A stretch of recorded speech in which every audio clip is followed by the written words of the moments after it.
Buenas noches, Honduras. Continuamos con su programa Alternativos, una propuesta joven de análisis, discusión y ante todo propuestas desde los y la joven. Hoy con un tema muy importante, el tema de los megaproyectos como país.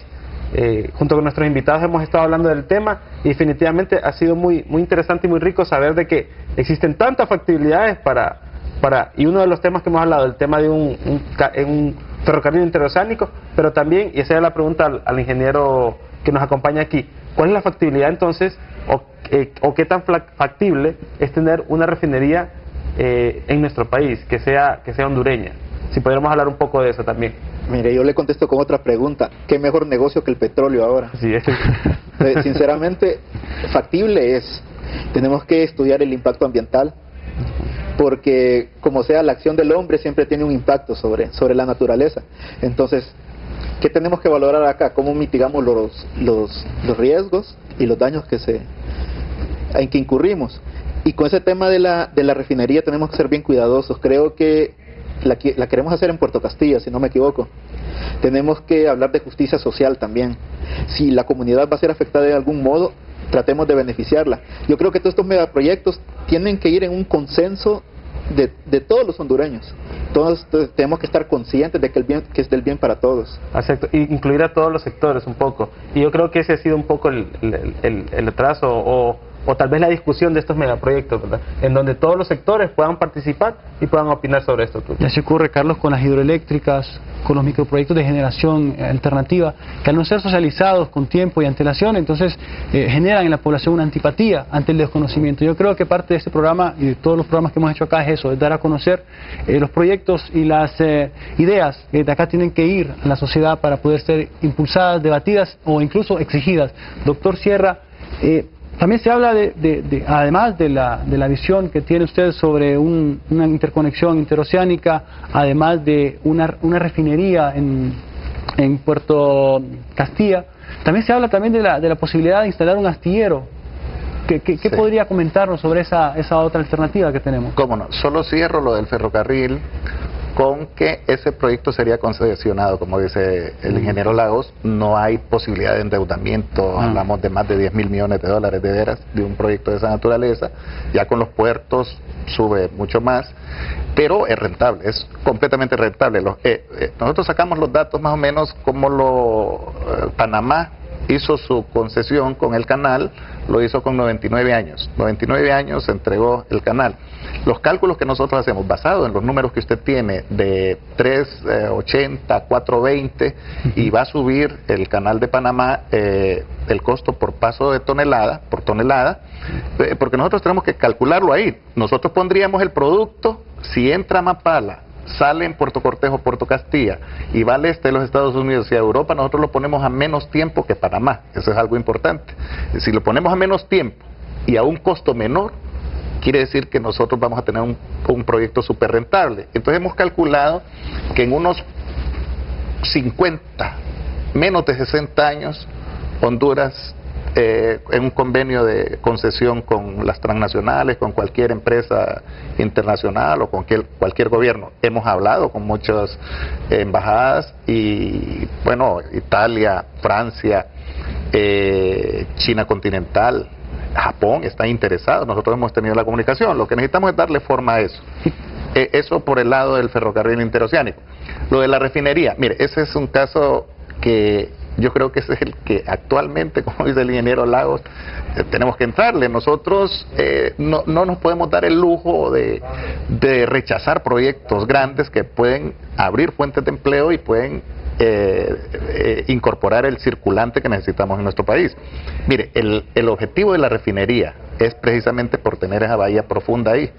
Las refinerías necesitan accesar barcos de 500.000 toneladas, no de 300.000. Son los barcos cisternas. Solo en esa zona. Fíjese que esos barcos ni a Mapala pueden entrar. Esos barcos sí pueden entrar a Puerto Castilla. Los barcos cisternas de 500.000 toneladas. Entonces, el objetivo es instalar una refinería de 2 millones de barriles de petróleo diario, de refinado. ¿Por qué eso? Hay una ley internacional, una ordenanza de las Naciones Unidas que define que en cualquier país o territorio que se instale una refinería se le tiene que pagar precisamente por el impacto ambiental $1 por barril de petróleo refinado. Entonces, si usted saca cuenta de tener una refinería que procesemos 2 millones de barriles de petróleo diario, solo por el permiso de instalarse ahí tenemos un ingreso de 2 millones de dólares diarios para el Estado de Honduras. ¿Cuál es el objetivo de esa refinería? Yo lo hablaba con el presidente Zelaya, incluso le decía yo, el caso de la refinería en Puerto Castilla no es para Centroamérica, o sea que yo estoy de acuerdo incluso que Nicaragua haga su refinería que está negociando con Venezuela, que Costa Rica haga su refinería que está negociando con China continental. Guatemala y El Salvador incluso estaban negociando una refinería con Pemex. Ninguna de esas no son excluyentes, no nos interesa, porque la refinería que nosotros planteamos es para abastecer parte del este de los Estados Unidos, que tienen problemas en el abastecimiento. Entonces, ¿qué es lo que ocurre? Nosotros abasteceríamos el mercado más grande del mundo, que es el este de los Estados Unidos. No es para Centroamérica. Una refinería de 2 millones de barriles de petróleo diario, en 15 días le abastece Centroamérica, en un mes. Entonces no sería rentable si la pensamos para Centroamérica. La estamos pensando para el este de los Estados Unidos, que es la zona de mayor consumo del mundo. Está hablando desde Nueva York, Florida y todo el Golfo de México. Entonces ese es el sentido. Si nosotros hacemos eso, nosotros le damos un ingreso directo al Estado de Honduras de 2 millones de dólares diarios. Aparte que hay otras leyes internacionales. Por carga, son leyes internacionales, por carga, por tonelada, en un puerto tiene que pagar un promedio de 36, 38, yo creo que ya anda casi por 50 centavos de dólar. Y por descarga lo mismo. Quiere decir que sube $1 más, porque como no tenemos petróleo, hay que traerlo de los países que explotan petróleo para refinarlo acá. Hay 50 centavos más de entrada y 50 centavos más de salida ya como combustible.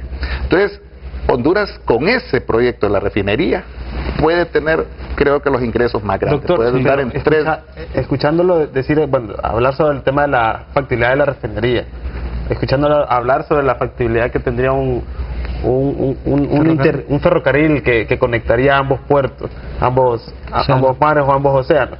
Escuchando tantos beneficios que tiene esto, la gran pregunta que creo que yo me hago y se hacen todos los televidentes es que ¿qué ha pasado? O sea, si existe tanta factibilidad, ¿qué ha pasado? ¿Por qué estos países, y me refiero a la región en general, y podemos hablar también del caso Honduras, ¿por qué no hemos podido incursionar en esos temas? Tiene que ver mucho con la voluntad política, definitivamente. ¿Por qué en Europa no ha sido así? O sea, ¿cuál es la diferencia? ¿Cuál es la visión del continente? Así es, porque en Europa sabemos que se lanzan a estos tipos de proyectos, pero en Honduras no lo hemos hecho. Si no sé, su comentario sobre eso. Yo siempre he pensado y he comentado con otros amigos allá que nosotros aquí en Latinoamérica nos hace falta madurar. Hay un proceso de madurez, un subconsciente colectivo que tenemos. Creo que nosotros estamos entrando en esta etapa como hondureños, que ya estamos viendo otras posibilidades, ya estamos, como decía un expresidente, empujando en la misma dirección. Creo que eso es necesario. Tenemos que estar bien sólidos como país. Y creo que esa es la diferencia. Estamos viendo que estamos en un punto de la historia que tenemos que mejorar. O sea, yo no miro otra opción. Carlos, ingeniero, doctor Tolivio Sierra, nos toca ir a pausa comercial, regresamos con las valoraciones finales. Esto es Alternativas, mande su mensaje al 9230, participe en la rifa del libro Documentos para la Historia de Honduras, del poeta y escritor Roberto Sosa. Esto es Alternativas.